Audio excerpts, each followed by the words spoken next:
Àwo ire ẹ ṣayé ire, àwo òkùnkùn ẹ fìkà sílẹ̀.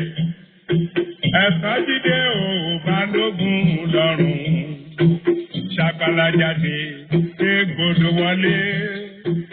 Ẹ̀fọ́ jíde ò balógun lọ́rùn, ṣàgbàlá jáde égbodò wọlé. Ilé máa ń máa rọ̀, ọ̀lẹ máa ń máa rọ̀. Àwa ti lé kúlẹ̀ nílẹ̀ yìí òdìgbé.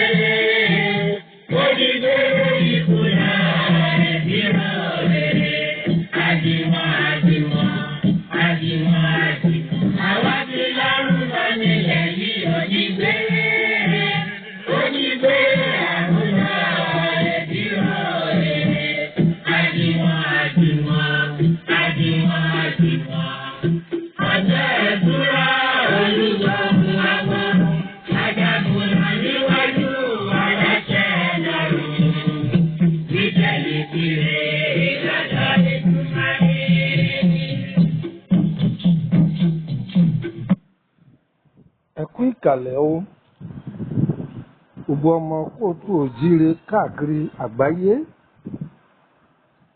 ẹ kú ìrọ̀lẹ́, ẹ káàsán, ẹ kú ìyálẹ̀ta, ẹ káalẹ́. Gbogbo bí yòówù tí ẹ bá gbọ́ ètò yìí káàkiri orílẹ̀-èdè, wákàtí wo lè papọ̀ mọ́ra wọn. Àsìkò tó bá ba ayé ń bẹ̀ lọ́rùn yóò tù yín lára.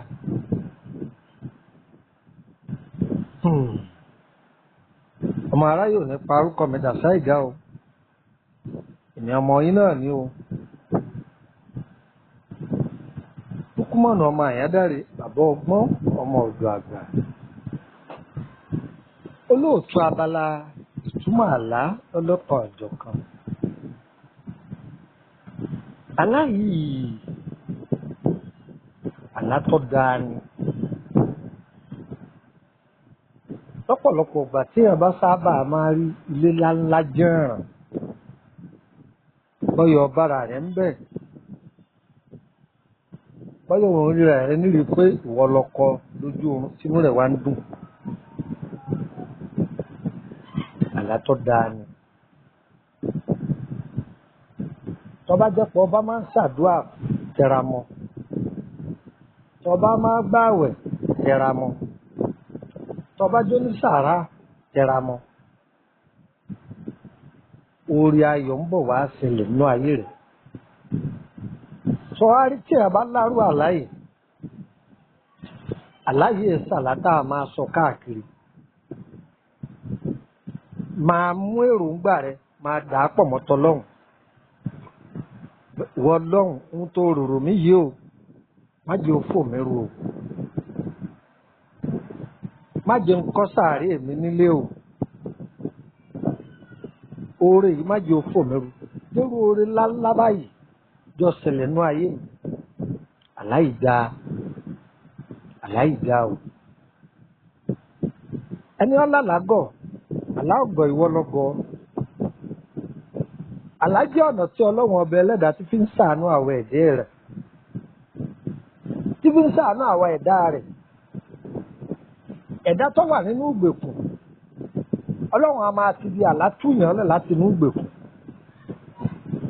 Ẹni ayé fẹ́ sọ sínú ìgbèkùn, Ọlọ́run a máa ti di àlá fàṣírí ẹni náà hàn ẹ́. Àlá aburú tí ń bọ̀ wá ṣẹlẹ̀ sí ni, Ọlọ́run a máa ti bẹ̀ fara fún ni. Rere tí ń bọ̀ wá, Ọlọ́run a máa ti bẹ̀ fara fún ni.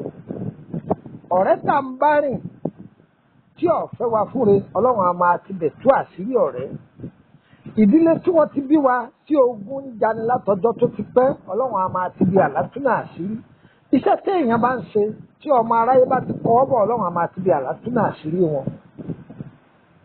Àládàánú ayé èèyàn, ẹni ó ní àlá ọ̀dá àlá òní kan ṣe, òun ló ṣe èrè. Má jẹ́ wọn ó kó bá ọ. Ṣùgbọ́n ọba tí ń lá àlá rẹ̀, mẹ́ni tó máa rọ fún kí wọ́n má fi kún fún ọ. Orúkọ mi ni Lukman ọmọ Àyándáré lẹ́ẹ̀kan sí bàbá ọgbọ́n ọmọ ọ̀dọ̀ àgbà. Ẹ darapọ̀ mọ́ wa lórí ètò WhatsApp group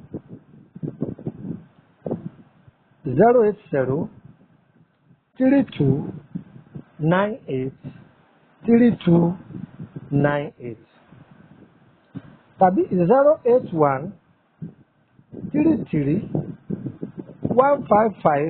08133155111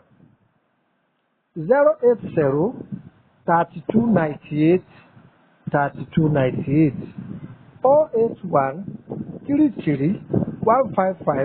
08133155111. Orúkọ mi ni lẹ́ẹ̀kan sí Lukman ọmọ Àyándáré bàbá ọgbọ́n ọmọ ọ̀dọ̀ àgbà. A kì í bá wa mọ̀ o ní mẹ́sẹ̀gì yìí bá dọ́dọ̀ rẹ̀. Ọlọ́run ò ní fún yín lórí àbọ̀ o. Gbogbo ohun tẹ́ ẹ̀ retí lè lédùn àwọn fìtò yín lọ́wọ́ o. Má dìrí tiẹ̀ o.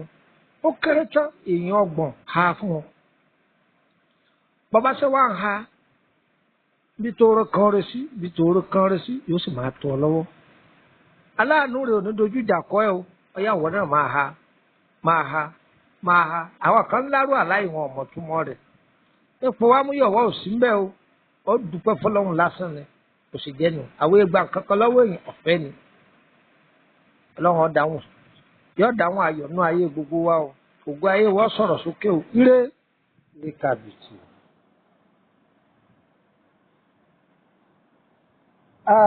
Lẹ́ẹ̀kan sí kó tó di pé màá lọ.